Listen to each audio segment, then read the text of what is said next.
Jumpa lagi di channel Ugly Game Lab. Untuk yang kedua, kita akan bahas mengenai toughness atau durability. Nah, sekarang agak bertambah nih ilmunya dari hardness, sekarang kedua toughness. Apa itu toughness? Nah, sekarang saya berikan pengandaian deh ya. Quartz kekerasannya 6 sampai 7. Nah, pukul besi itu kekerasannya 4 sampai 5. Quartz itu bisa menggores besi, ya. Jadi kekerasan 6 bisa menggores kekerasan 4 sampai 5. Kan tadi kekerasan quartz 6 sampai 7. Nah, kekerasan besi kan 4 sampai 5. Jadi besi bisa tuh tergores tuh sama quartz. Tapi jangan salah tuh ya.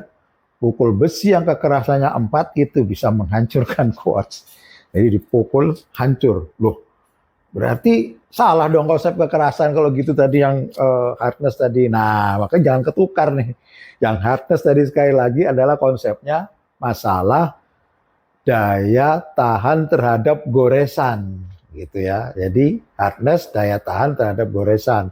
Jadi yang daya tahan goresannya tinggi itu akan bisa menggores kekerasan yang di bawahnya. Itu konsep hardness. Jadi gores menggores, ingat lagi. Gores menggores, gesek menggesek itu hardness. Nah, sekarang tadi konsep yang berikutnya adalah toughness atau durability. Itu kemampuan batu untuk menahan gempuran, untuk menahan benturan. Jadi beda. Tadi kalau si quartz bisa menggores pukul besi, tapi kalau pukul besi bisa menghajar atau menghancurkan diamond sekalipun yang kerasanya 10. Ya, jadi jangan salah itu, diamond kekerasan 10 itu bisa juga dihancurkan oleh pukul besi. Yang hanya kekerasan 4. Nah, itu konsep toughness. Nah, jadi Anda sudah punya dua konsep utama nih. Hardness, batu Anda seperti apa, toughness-nya seperti apa. Gitu ya. Dari konsep dua yang kita ketahui tadi di depan, ya, hardness dan toughness, kita bisa mengambil kesimpulan sementara nih. Oh, kalau gitu tadi waktu kita pakai batu, tahu-tahu batu kita tergores, oh itu kaitannya dengan hardness. Kemudian kita pakai batu dalam keadaan tidak sengaja, kita menyentuh apa, benda apa yang ada di sekitar kita, tahu-tahu, batu kita retak nih. Nah, itu kaitannya dengan toughness atau ketangguhan. Batu-batu yang memiliki daya bentur tinggi, itu rata-rata ada di batu-batuan agregat. Apa itu namanya agregat nanti kita akan bahas di dalam channel Ugly Game Lab pada waktu-waktu yang mendatang, apa itu agregat. Tapi saya kemukakan di sini batu agregat, contohnya adalah salah satunya yang saya pakai nih, bacan. Kemudian sebagian besar kalsedoni. Kemudian agate atau ake, ya. Rata-rata sebagian besar batu-batuan seperti itu, ya. Batu-batuan yang memiliki daya tahan yang rapuh itu adalah sebagian besar batu-batuan permata. Jadi ya seperti tadi berlian, quartz, quartz, garnet, turmalin, apalagi emerald, ruby, sapir, ya, dan lain-lain batuan permata. Nah, itu yang memiliki toughness atau durability yang rendah. Itu tadi yang saya sampaikan, durability daya gempur. Nah, kalau memang misalkan nggak percaya gitu ya, Pak Agus nyampaikan batuan permata lebih rendah durability-nya daripada aki misalkan. Nah, kalau misalkan pengen eksperimen sendiri, kalau punya di rumah punya berlian dan aki, nah coba aja di rumah.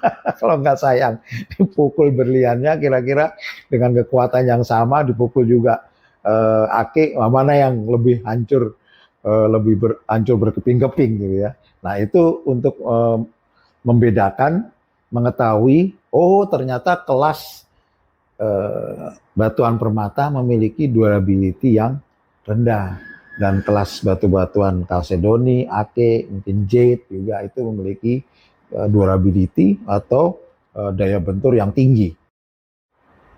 Nah, dari dua konsep yang sudah kita pegang tadi di depan, kita akhirnya memiliki nih konsep yang ketiga tadi, yaitu wearability atau daya pakai. Daya pakai atau kalau dibahasakan secara awam itu adalah kepantasan dipakai.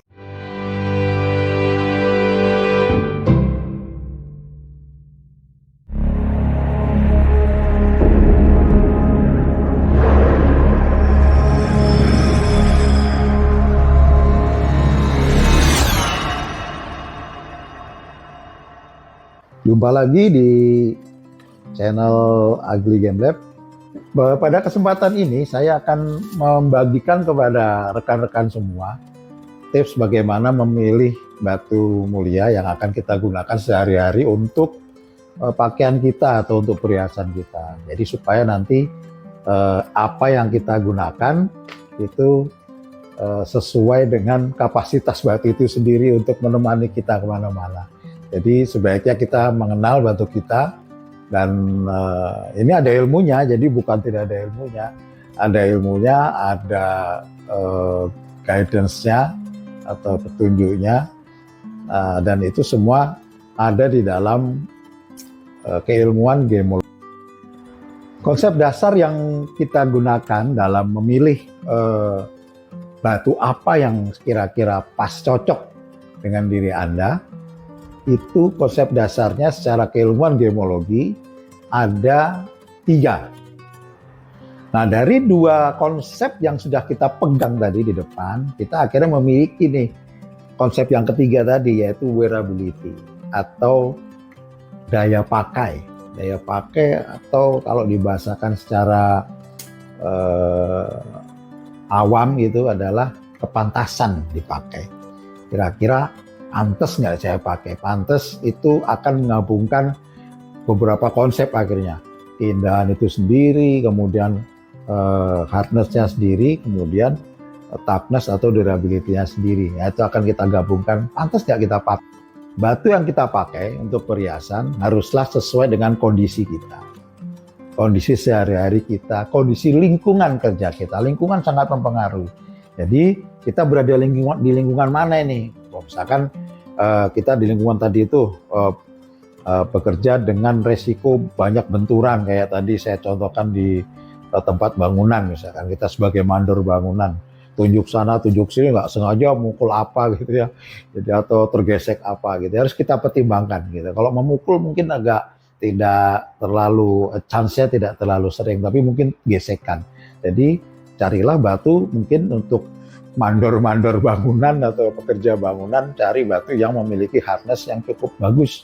Misalkan saja batu-batuan yang memiliki kekerasan di atas 8 gitu ya. Jadi tidak mudah tergesek. Seperti apa yang di atas 8? Contohnya topaz ya. Kemudian spinel, ada chrysoberyl, ruby, safir, sampai berlian, itu di atas 8. Jadi pekerja bangunan apakah bisa pakai batu-batuan lain selain yang di atas 8 tadi? Mau pengen pakai opal misalkan, karena suka pakai opal, atau pakai bacan, atau pakai batu-batuan lain yang indah tapi kerasanya di bawah 8. Nah, boleh, bisa gitu. Maksud saya tadi adalah coba kita menempatkan perhiasan kita itu di dalam lingkungan yang pas gitu, maksud saya. Intinya seperti itu. Itu wearability. Jadi tempatkanlah atau sesuaikanlah perhiasan batu yang Anda pakai sesuai dengan lingkungan yang Anda berada pada saat itu. Ya, jadi kalau misalkan berada di tempat kerja, ya pilih batu-batuan yang tadi itu kekerasannya di atas 8 yang bagi pekerja di tempat-tempat yang seperti yang saya ceritakan tadi. Nah, kemudian kalau Anda ingin memakai batu yang kekerasannya rendah, durability-nya juga rendah, ya boleh dipakai sekali-sekali saja, misalkan pada saat pesta, ada undangan teman, reunian misalkan, kemudian ada undangan pernikahan. Jadi pakai pada suasana yang berbeda. Nah, sekarang kita masuk pada sesi terakhir pada pembahasan kita kali ini, tayangan kita kali ini adalah tips. Jadi kita simpulkan nih dari beberapa pembahasan kita di depan mengenai tips memilih batu atau membeli batu sesuai dengan 3 konsep tadi: hardness, durability, dan wearability. Bagi berikut, yang pertama, adalah kita harus mengenali batu kita. Kalau nggak kenal pasti sulit itu. Jadi kenali dulu dah. Banyak informasi yang kita bisa dapatkan dari mana saja untuk memperoleh informasi tentang batu kita. Kenali dulu. Mulai dari hardness-nya seperti apa. Tadi toughness sudah saya bahas di depan, bahwa toughness itu sebagian besar yang memiliki toughness tinggi adalah batu-batuan golongan aki gitu ya. Nah, kemudian kalau yang memiliki toughness atau daya gempur rendah itu golongan permata. Nah, itu kenali dulu. Jadi setelah kita kenal baru kita bisa menentukan kira-kira apa yang sesuai dengan kondisi kita saat ini.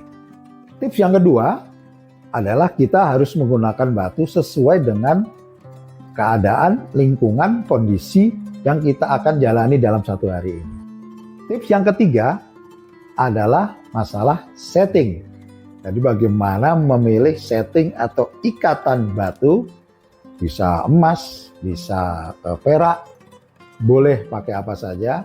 Nah, yang saya akan bahas di sini adalah menempatkan batu itu pada settingan yang pas. Tips yang keempat adalah tips darurat. Darurat dalam arti kalau memang batu kita terpaksa remuk, atau bukan remuk lah, kalau remuk sudah nggak bisa diapa-apakan.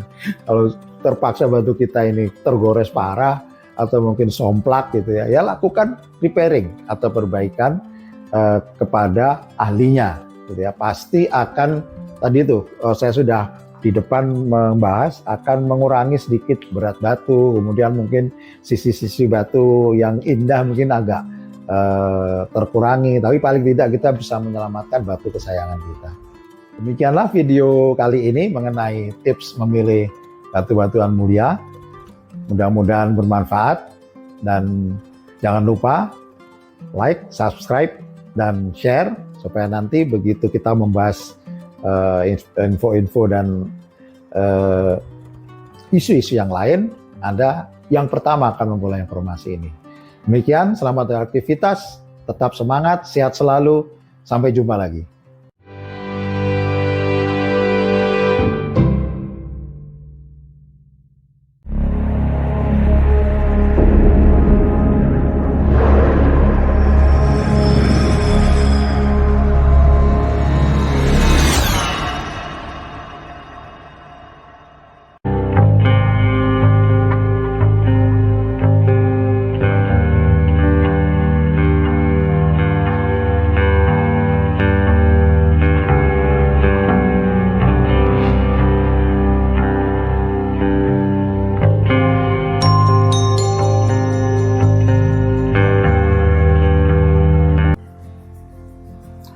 Selamat malam para pemirsa channel Ugly Game Lab.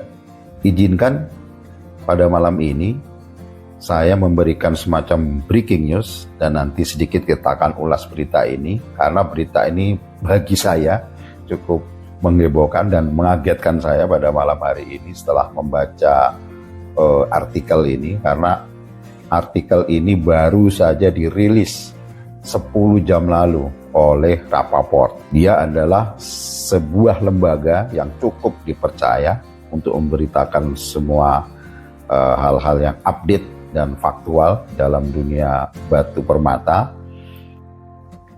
Rapaport juga merupakan lembaga di mana kita semua memiliki kepentingan terhadap rujukan harga diamond gitu ya. Nah, kenapa kok ini saya anggap penting untuk saya kemukakan pada malam hari ini secara mendadak ini ya? Karena memang tadi sudah saya sebutkan di depan bahwa saya kaget ya, terkaget-kaget dengan berita ini. Berita ini adalah kaitannya dengan penemuan batu varietas baru ya, yang ditemukan pada tahun 2022 silam. Ya, tepatnya bulan April 1 tahun yang lalu, namun ini baru dirilis oleh Rapaport pada 10 jam yang lalu. Jadi ini merupakan berita yang sangat hangat, up to date, dan merupakan berita yang sangat penting untuk diketahui kita semua sebagai bangsa Indonesia. Pada dasarnya batu ini adalah jenis kalsedoni yang kita ketahui bersama secara luas lah jenis kalsedoni apa. Namun ada yang membedakan. Ya, nanti yang membedakan apa kita bahas nanti di tengah-tengah breaking news yang sedang kita saksikan bersama ini.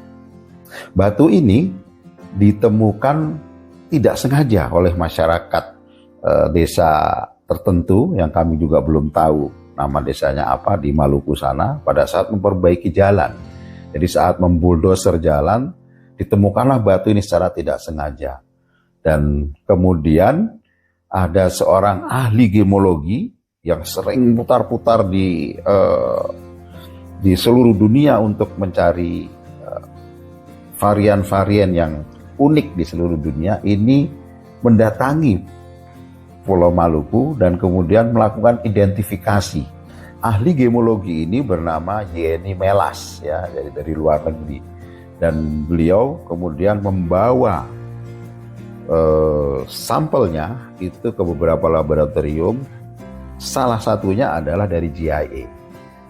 Laboratorium GIA sudah merilis hasil pemeriksaan mereka yang menyatakan bahwa ini memang varietas baru.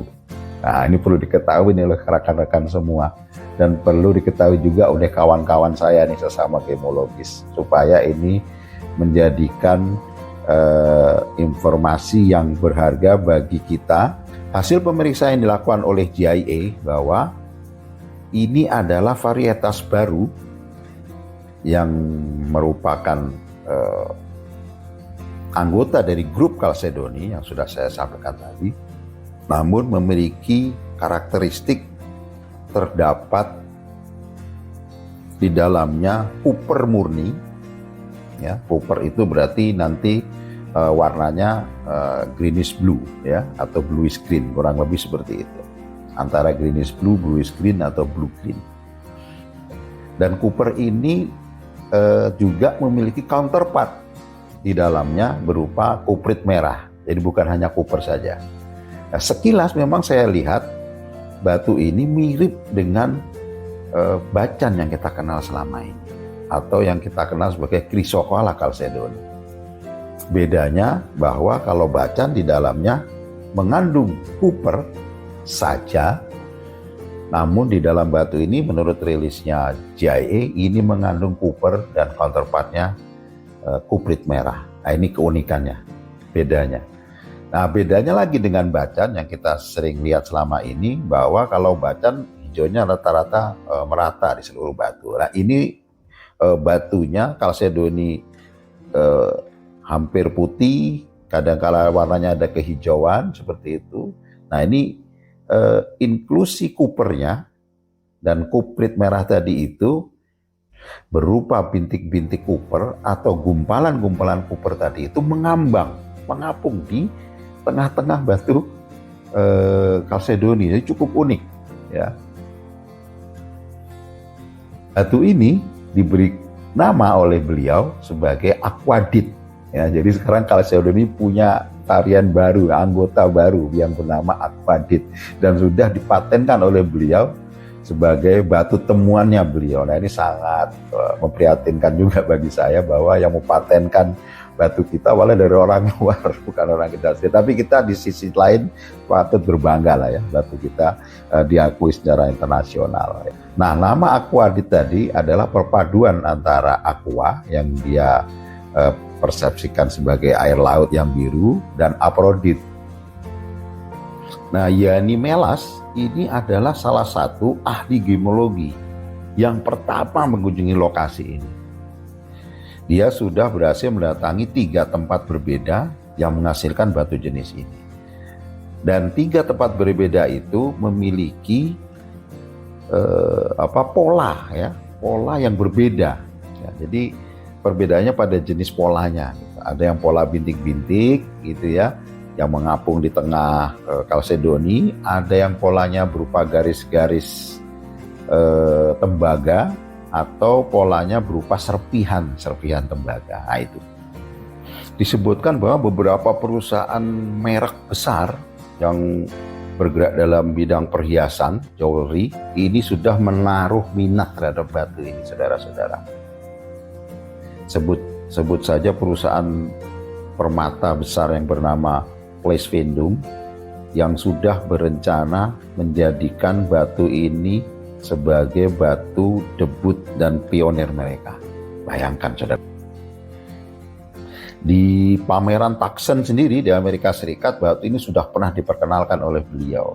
Ya, namun secara terbatas, kalangan terbatas saja, dan belum diluncurkan secara resmi oleh Melas. Jadi dia hanya memberi nama, kemudian hanya beberapa kalangan saja mengetahui, dan ini tidak diberitakan secara resmi oleh Melas. Belum diberitakan secara resmi. Namun karena ini sudah dipublikasi oleh Rapaport, makanya dari publikasi Rapaport ini saya memberikan informasi kepada kawan-kawan bahwa ini patut untuk dibanggakan karena kita memiliki batu-batu yang luar biasa yang diakui oleh dunia internasional. Namun di samping kebanggaan itu tadi, ada kesedihan tersendiri dalam benak saya bahwa mengapa kita tidak mengeksplor sendiri batu-batu kita, tidak mengidentifikasi dengan baik batu-batu kita, sehingga kita yang memiliki brand, gitu ya, memiliki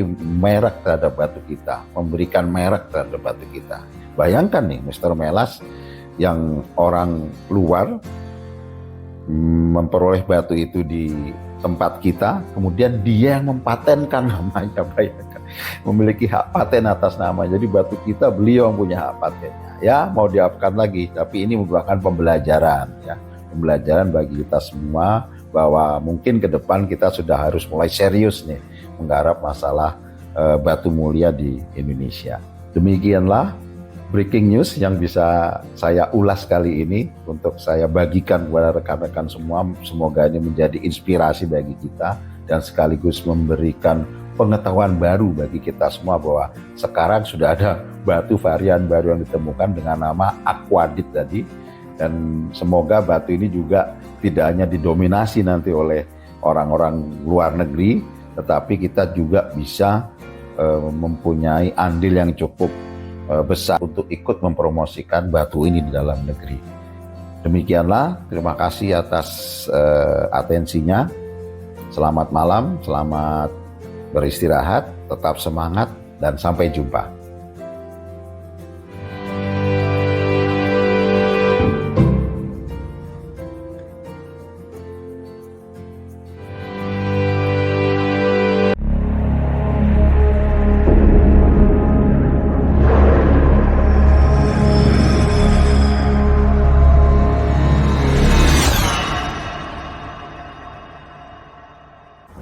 Jumpa lagi di channel Ugly Game Lab. Terima kasih sudah selalu mengikuti isu-isu yang sudah kita bahas di dalam channel ini sampai sejauh ini.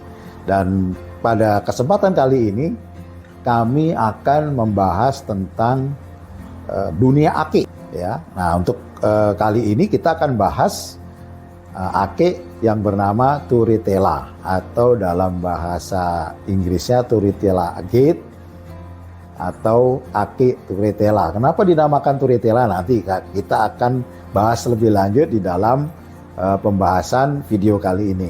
Pada akhir sesi ini nanti akan ada tips untuk memilih bahan Turritella Agate yang akhirnya bisa menjadikan batu ini menjadi perhiasan yang cukup bagus untuk kita pergunakan ya, di keseharian.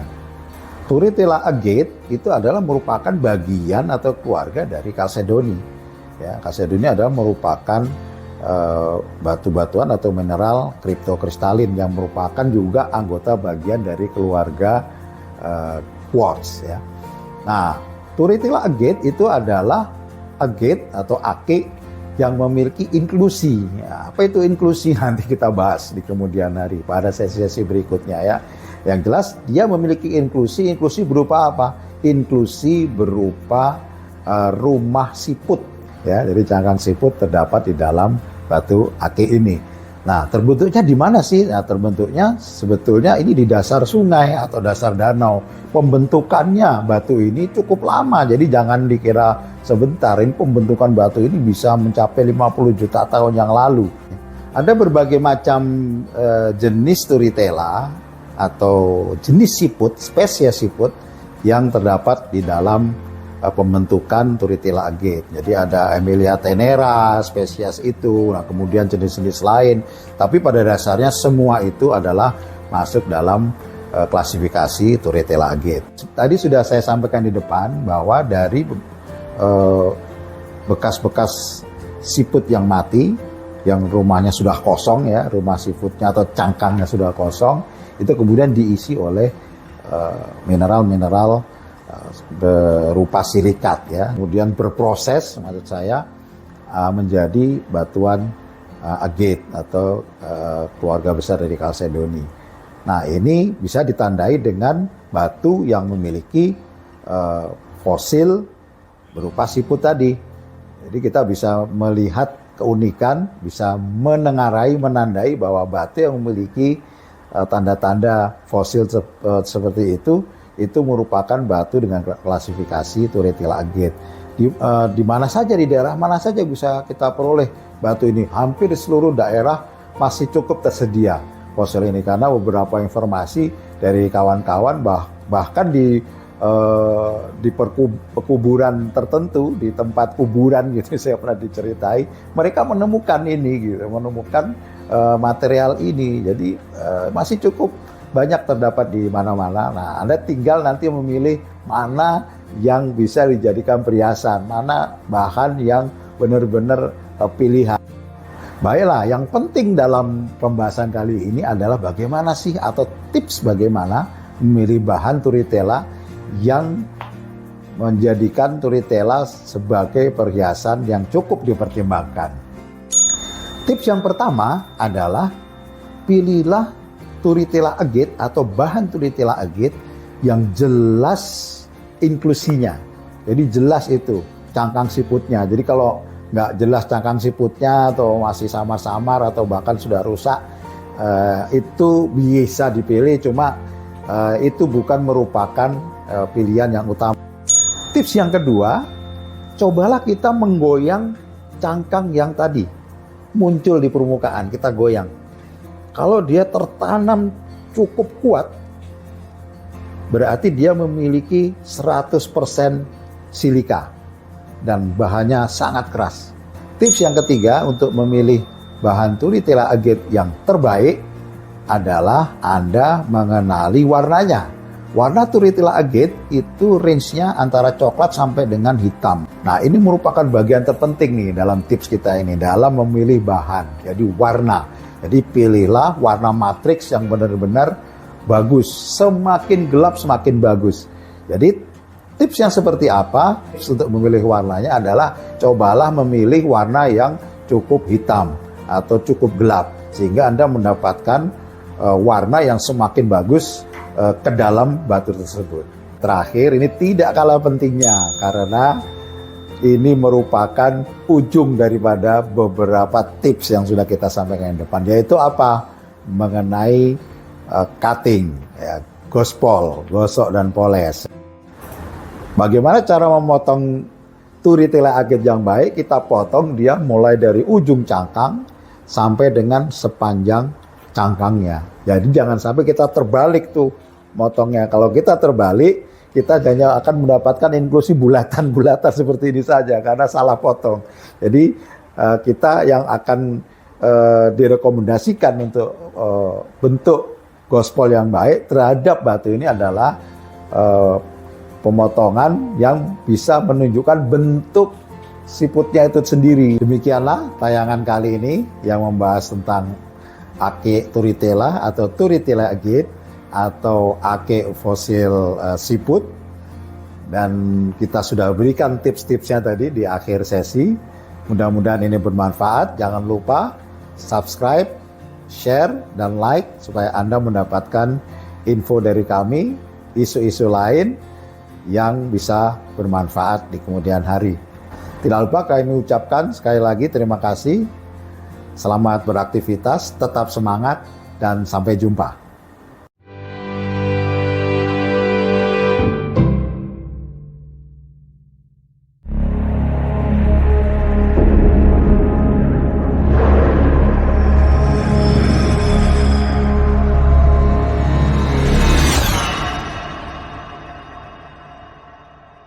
Jumpa lagi di channel Ugly Game Lab, channel kita bersama untuk banyak mendapatkan pengetahuan dan informasi dalam bidang batu mulia.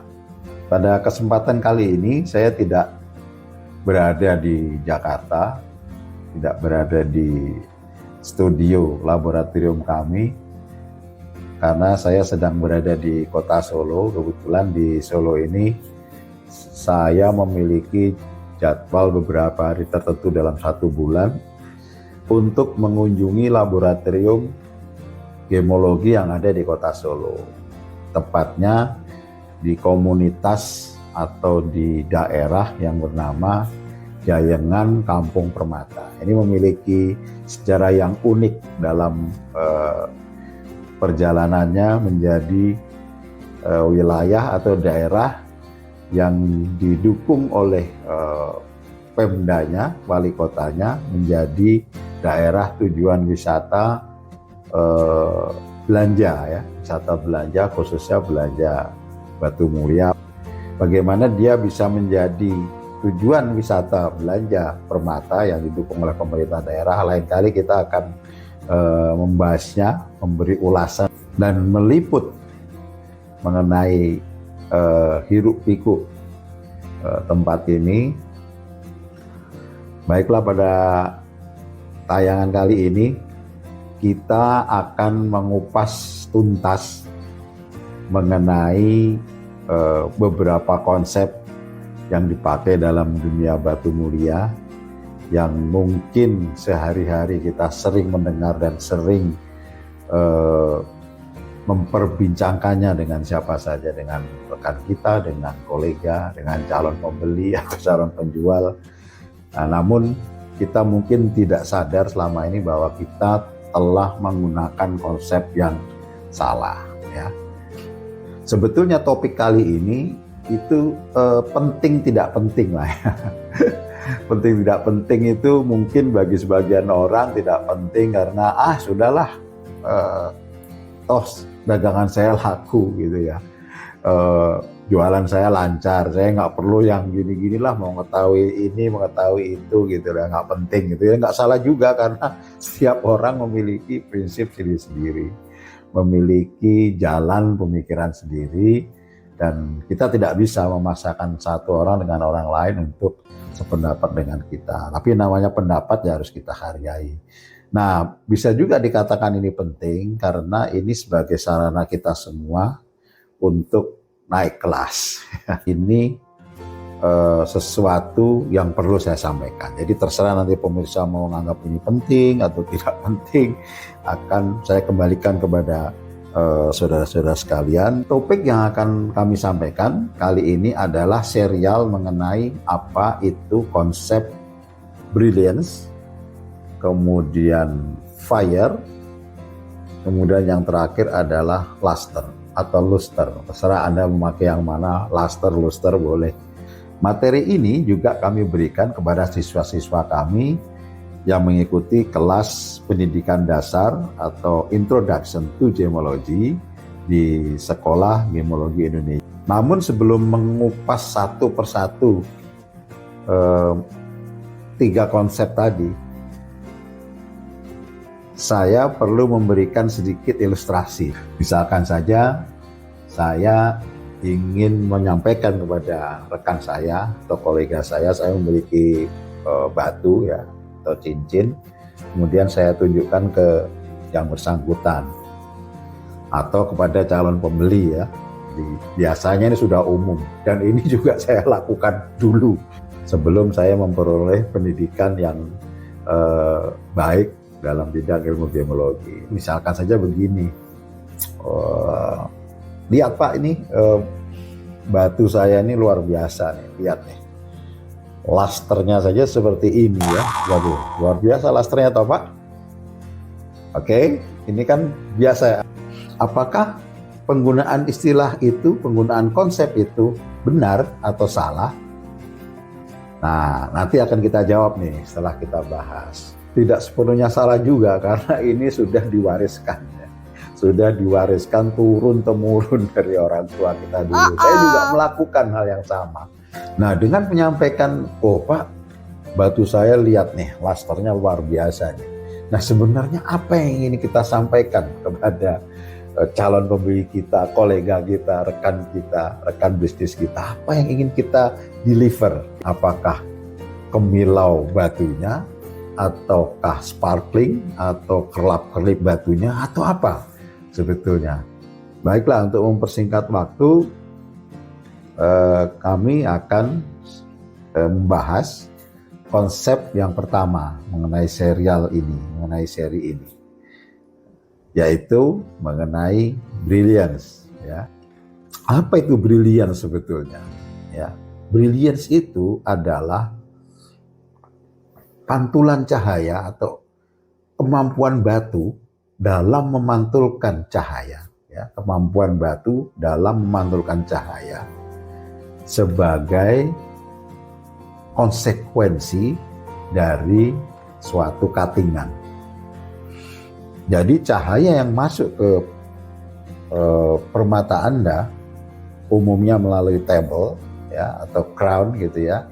Nah, itu akan dipantulkan ke sisi yang lain atau dinding yang lain di dalam batu, keluar lagi dan dipersepsikan oleh mata sebagai brilliance. Jadi kalau hasil cutting atau cuttingan batu itu proporsinya bagus ya, atau proporsional, dia akan menghasilkan brilliance yang luar biasa. Jadi intinya dalam brilliance itu ada 3 hal yang terlibat ya, yang bertanggung jawab terhadap munculnya brilliance, yaitu 1 pasti cahaya. Ya, karena ada cahaya masuk ke dalam batu, oleh karena itu dia akan muncul brilliance. Yang kedua adalah hasil cutting itu sendiri, ya. Yang ketiga karena dipantulkan keluar lagi adalah mata kita. Jadi harus ada tiga unsur itu, ya. Jadi cahaya itu sendiri, kemudian cuttingnya seperti apa, kemudian mata yang mempersepsikan pantulan itu membacanya sebagai apa. Nah, cutting ini yang memegang peranan penting di dalam munculnya brilliance. Apakah akan muncul dengan sangat baik, mungkin baik, atau justru jelek gitu ya. Jadi semua tergantung dari cuttingan, dari hasil cutting gitu ya. Hasil cutting yang proporsional tadi yang sudah saya sebutkan di depan akan memantulkan cahaya kembali dari dalam batu keluar ya. Jadi kita akan melihatnya, mata akan menerjemahkannya sebagai brilliance yang luar biasa. Pavilion yang terlalu dalam atau terlalu panjang itu akan mengakibatkan pantulan cahaya yang masuk atau sumber cahaya yang masuk itu disebarkan ke segala arah yang kita tidak tahu kemana. Jadi akhirnya yang kembali ke atas itu hanya sekian persen saja yang ditangkap oleh mata. Yang lainnya ke samping, ke kiri, ke kanan, kita nggak tahu kemana. Itu yang terlalu dalam, ya, sehingga kadang persepsi kita terhadap batu tersebut itu adalah menghitam di daerah tengah. Jadi tidak ada kilaunya, tapi malah menghitam daerah tengah. Nah, itu ciri khas cuttingan daerah pavilion yang terlalu dalam, yang terlalu panjang, ya. Nah, kalau pavilion yang terlalu tipis, ya, itu akan mengakibatkan cahaya yang masuk ke dalam batu itu akan lolos ke bawah. Jadi akan lolos semua ke bagian bawah pavilion, tidak ada yang kembali ke atas. Itulah kadang kita melihat cuttingan seperti itu, kesannya itu adalah daerah tengah batu itu seperti kosong ya, kosong tidak ada apa-apa gitu, jadi lost gitu ya, kayak lost gitu. Nah kemudian kalau kita coba taruh batu di atas buku, kita akan bisa membaca tulisan-tulisannya, itu akan bisa terbaca. Itu efek, itulah yang dinamakan efek windowing. Lalu bagaimana brilliance itu diterjemahkan atau ditangkap oleh mata? Nah ini ada insight-nya, kita lihat bersama video di sebelah kami, bahwa brilliance ditangkap oleh mata itu sebagai kerlap-kerlip antara hitam dan putih atau gelap dan terang, itu berganti-gantian. Ya, jadi hitam, putih atau gelap, terang itu berganti-gantian. Ya, coba kita amati bersama-sama. Nah, itulah yang dinamakan brilliance. Fire ini adalah konsekuensi dari dispersi. Ya, nanti kita bahas sedikit apa itu dispersi. Demikianlah pembahasan mengenai konsep brilliance. Mudah-mudahan informasi ini bermanfaat bagi kita semua, bisa menambah ilmu pengetahuan, menambah wawasan, dan kita bisa praktikkan ini dalam kehidupan sehari-hari dalam menekuni bidang kita di industri batu mulia. Demikian, terima kasih sekali lagi atas segala atensi. Selamat beraktivitas, selamat berkarya, tetap semangat, dan sampai jumpa.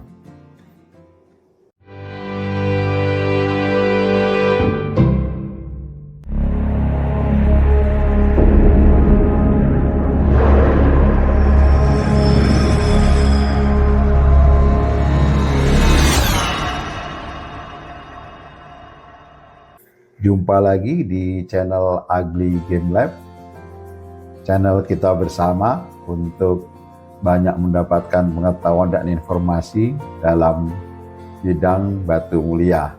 Topik yang akan kami sampaikan kali ini adalah serial mengenai apa itu konsep brilliance, kemudian fire, kemudian yang terakhir adalah luster atau luster. Terserah Anda memakai yang mana, luster, luster boleh. Karena kita membahas nih konsep yang kedua, masalah fire.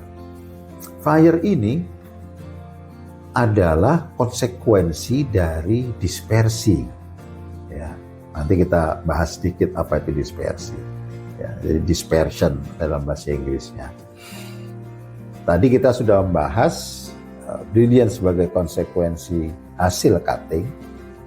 Sedangkan fire ini karena hasil dispersi batu. Ya. Namun tidak bisa juga dilepaskan dari ketentuan bahwa munculnya fire juga akan dipengaruhi oleh hasil cutting. Jadi fire itu adalah tetap konsekuensi dari dispersi plus hasil cutting juga, karena hasil cutting yang sembarangan juga nggak akan mengeluarkan fire dengan luar biasa. Kalau fire ini hampir mirip dengan brilliance. Bedanya kalau brilliance itu adalah proses memantulkan cahaya putih yang masuk ke dalam batu kemudian dikeluarkan lagi dan ditangkap oleh mata sebagai gelap terang, putih hitam, kurang lebih seperti itu.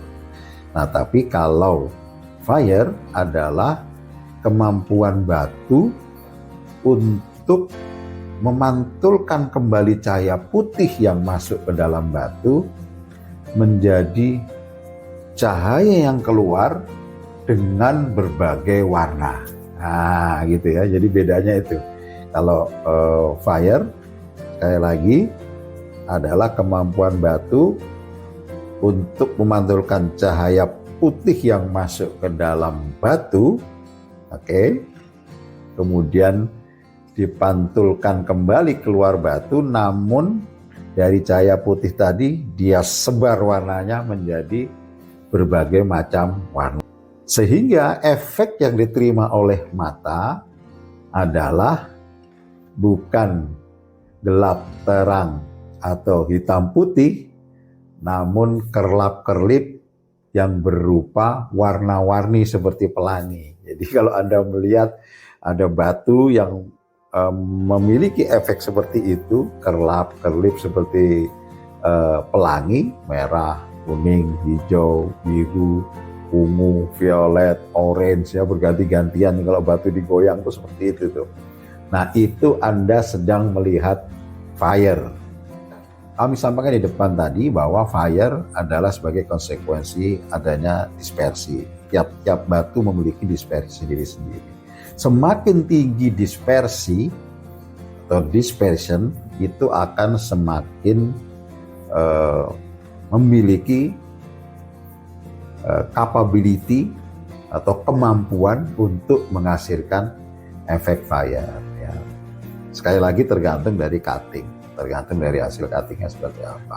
Contoh batu yang memiliki fire yang cantik dari hasil dispersi yang tinggi seperti diamond misalnya, ya itu memiliki dispersi yang tinggi. Kalau kita hitung dengan refraktometer sebagai penghitung refraksi, itu kita biasanya menuliskannya sebagai OTL atau over the limit. Jadi over the limit itu sampai alat kita pun tidak bisa membacanya, saking tingginya itu dispersinya ya. Jadi itu salah satunya diamond. Dan yang kedua, kita biasa melihat dan takjub terhadap fire yang dihasilkan oleh span. Baik, berikut kita perlihatkan contoh dari fire yang dihasilkan oleh span. Ya, di insert kita, video kita bisa lihat alangkah indahnya fire yang dihasilkan oleh batu ini. Kerlap-kerlip, kuning, merah, hijau, orange, biru, violet berganti-gantian. Nah, itulah yang dinamakan fire. Baiklah, kita sekarang sudah mempunyai dua konsep utama, yaitu brilliance dan fire. Keduanya hampir mirip, sama-sama kemampuan memantulkan cahaya. Yang satunya ditangkap mata sebagai hitam, putih, gelap, terang. Yang satunya ditangkap mata oleh kilauan warna-warni. Coba kita ngelihat sekarang di layar insert kita, bisa kita langsung bedakan ya, mana fire, mana brilliance. Kita lihat nih. Nah, ini adalah diamond. Ya, kita goyang-goyang diamondnya. Nah, kita lihat tuh, ada yang hitam, putih, atau gelap, terang, yang Anda lihat. Nah, itu namanya efek dari brilliance. Oke. Nah, sedangkan yang menghasilkan warna-warni, oke, itu yang warna-warni, nah itu adalah namanya efek dari fire. Ya, sekarang sudah bisa membedakan ya, antara fire dan brilliance. Oh, ternyata yang saya maksud itu bukan luster, gitu ya. Ternyata yang saya maksudkan, yang saya tunjukkan kawan saya itu adalah brilliance atau fire juga. Kita akan jumpa lagi pada pembahasan berikutnya atau seri berikutnya mengenai luster. Mudah-mudahan informasi ini bermanfaat bagi kita semua, bisa menambah ilmu pengetahuan, menambah wawasan, dan kita bisa praktikkan ini dalam kehidupan sehari-hari dalam menekuni bidang kita di industri batu mulia. Demikian, terima kasih sekali lagi atas segala atensi. Selamat beraktivitas, selamat berkarya, tetap semangat, dan sampai jumpa.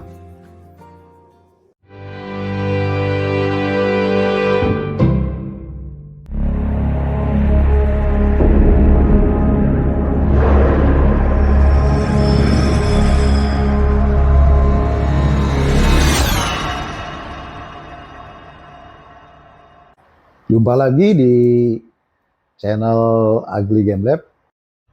Untuk yang kedua, kita akan bahas mengenai toughness atau durability. Nah, sekarang agak bertambah nih ilmunya, dari hardness sekarang kedua toughness. Apa itu toughness? Nah, sekarang saya berikan pengandaian deh ya.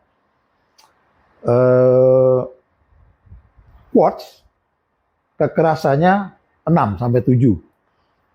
Nah, pukul besi itu kekerasannya 4 sampai 5. Quartz itu bisa menggores besi, ya. Jadi kekerasan 6 bisa menggores kekerasan 4 sampai 5. Kan tadi kekerasan quartz 6 sampai 7. Nah, kekerasan besi kan 4 sampai 5. Jadi besi bisa tuh tergores tuh sama quartz. Tapi jangan salah tuh ya. Pukul besi yang kekerasannya 4 itu bisa menghancurkan quartz. Jadi dipukul hancur. Loh, berarti salah dong konsep kekerasan kalau gitu tadi yang hardness tadi. Nah, makanya jangan ketukar nih. Yang hardness tadi sekali lagi adalah konsepnya masalah daya tahan terhadap goresan gitu ya. Jadi hardness daya tahan terhadap goresan. Jadi yang daya tahan goresannya tinggi itu akan bisa menggores kekerasan yang di bawahnya, itu konsep hardness. Jadi gores menggores, ingat lagi, gores menggores, gesek menggesek, itu hardness. Nah sekarang tadi konsep yang berikutnya adalah toughness atau durability. Itu kemampuan batu untuk menahan gempuran, untuk menahan benturan. Jadi beda. Tadi kalau si quartz bisa menggores pukul besi, tapi kalau pukul besi bisa menghajar atau menghancurkan diamond sekalipun yang kerasanya 10. Ya, jadi jangan salah itu. Diamond yang kerasanya 10 itu bisa juga dihancurkan oleh pukul besi. Yang hanya kekerasan 4. Nah, itu konsep toughness. Nah, jadi Anda sudah punya dua konsep utama nih. Hardness, batu Anda seperti apa, toughness-nya seperti apa. Gitu ya. Dari konsep dua yang kita ketahui tadi di depan, ya, hardness dan toughness, kita bisa mengambil kesimpulan sementara nih. Oh, kalau gitu tadi waktu kita pakai batu, tahu-tahu batu kita tergores, oh itu kaitannya dengan hardness. Kemudian kita pakai batu dalam keadaan tidak sengaja, kita menyentuh apa, benda apa yang ada di sekitar kita, tahu-tahu batu kita retak nih. Nah, itu kaitannya dengan toughness atau ketangguhan. Batu-batu yang memiliki daya bentur tinggi itu rata-rata ada di batu-batuan agregat. Apa itu namanya agregat? Nanti kita akan bahas di dalam channel Ugly Game Lab pada waktu-waktu yang mendatang. Apa itu agregat? Tapi saya kemukakan di sini batu agregat. Contohnya adalah salah satunya yang saya pakai nih, bacan. Kemudian sebagian besar kalsedoni. Kemudian agate atau ake, ya. Rata-rata sebagian besar batu-batuan seperti itu, ya. Batu-batuan yang memiliki daya tahan yang rapuh itu adalah sebagian besar batu-batuan permata. Jadi ya seperti tadi berlian, quartz, quartz, garnet, turmalin, apalagi emerald, ruby, sapir, ya, dan lain-lain batuan permata. Nah itu yang memiliki toughness atau durability yang rendah. Itu tadi yang saya sampaikan. Durability, daya gempur. Nah kalau memang misalkan nggak percaya gitu ya, Pak Agus nyampaikan batuan permata lebih rendah durability-nya daripada aki misalkan. Nah kalau misalkan pengen eksperimen sendiri, kalau punya di rumah punya berlian dan aki, nah coba aja di rumah. Kalau nggak sayang, dipukul berliannya kira-kira dengan kekuatan yang sama, dipukul juga ake, mana yang lebih hancur, hancur berkeping-keping gitu ya. Nah itu untuk membedakan, mengetahui, oh ternyata kelas batuan permata memiliki durability yang rendah, dan kelas batu-batuan kalsedoni, ake, mungkin jade juga itu memiliki durability atau daya bentur yang tinggi.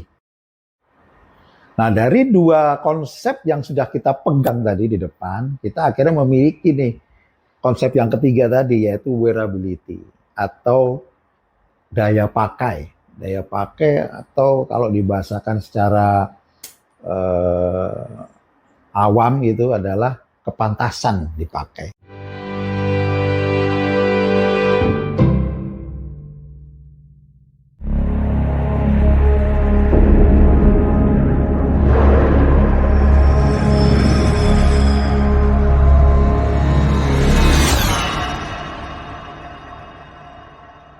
Jumpa lagi di channel Agli Game Lab. Pada kesempatan ini saya akan membagikan kepada rekan-rekan semua tips bagaimana memilih batu mulia yang akan kita gunakan sehari-hari untuk pakaian kita atau untuk perhiasan kita. Jadi supaya nanti apa yang kita gunakan itu sesuai dengan kapasitas batu itu sendiri untuk menemani kita kemana-mana. Jadi sebaiknya kita mengenal batu kita, dan ini ada ilmunya, jadi bukan tidak ada ilmunya. Ada ilmunya, ada guidance-nya atau petunjuknya, dan itu semua ada di dalam keilmuan gemologi. Konsep dasar yang kita gunakan dalam memilih batu apa yang kira-kira pas cocok dengan diri Anda, itu konsep dasarnya secara keilmuan gemologi ada 3. Nah, dari 2 konsep yang sudah kita pegang tadi di depan, kita akhirnya memiliki nih konsep yang ketiga tadi, yaitu wearability atau daya pakai.